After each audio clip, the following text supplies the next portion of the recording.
Pendant que le monde avait les yeux rivés sur les avions furtifs américains ou russes, un nouveau prédateur est sorti de l'ombre. Il ne fatigue jamais, il n'a pas peur de mourir, et surtout, il n'a personne à l'intérieur. Juste une machine. Froide, autonome.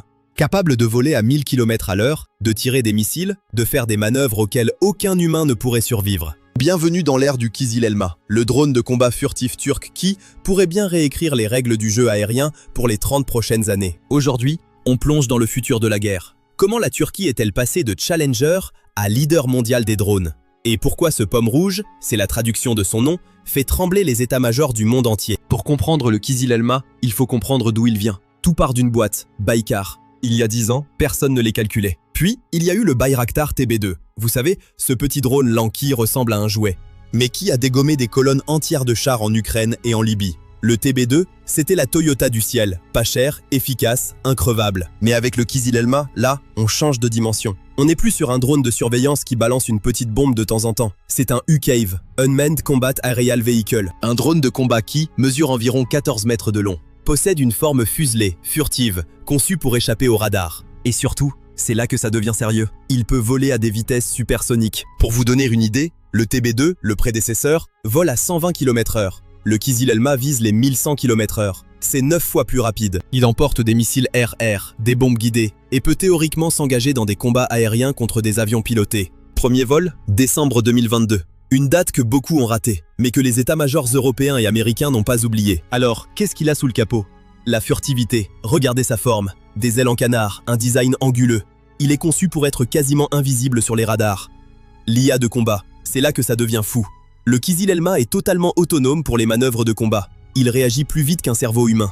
Pas de temps de réaction, pas de stress. Le décollage court, c'est le détail qui change tout. Il est capable de décoller et d'atterrir sur des pistes ultra courtes sans besoin de câbles d'arrêt complexes. Et voilà le vrai sujet. Si un drone peut faire ce qu'un chasseur fait, à quoi sert encore le chasseur? Voilà la question que personne ne veut vraiment poser dans les ministères de la défense occidentaux. Un F-35 américain coûte entre 80 et 100 millions de dollars. Le pilote a besoin d'années de formation. En combat, son corps ne peut supporter que 9 G d'accélération.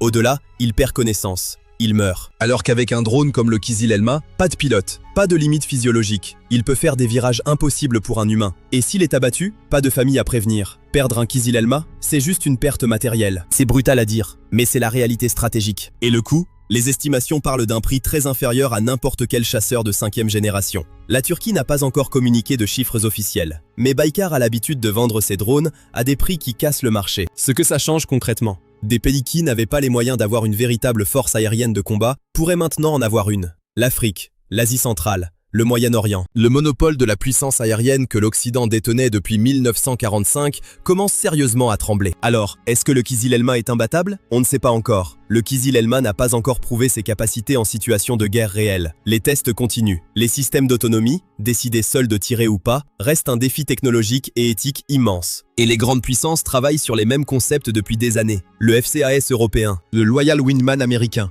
les drones de combat chinois. Mais voilà ce qui est inédit, c'est la Turquie, qui est arrivée la première avec un prototype en vol. Un pays émergent, qui bouscule les grands. Le message envoyé par la Turquie est clair. L'époque où 2 ou 3 superpuissances contrôlaient le ciel est terminée. La démocratisation des drones de haute technologie est en marche. Alors la vraie question n'est pas technique, elle est géopolitique. Dans 10 ans, est-ce qu'on parlera encore d'armée de l'air ou d'armée des algorithmes? Est-ce que la domination aérienne sera réservée à ceux qui ont les meilleurs pilotes?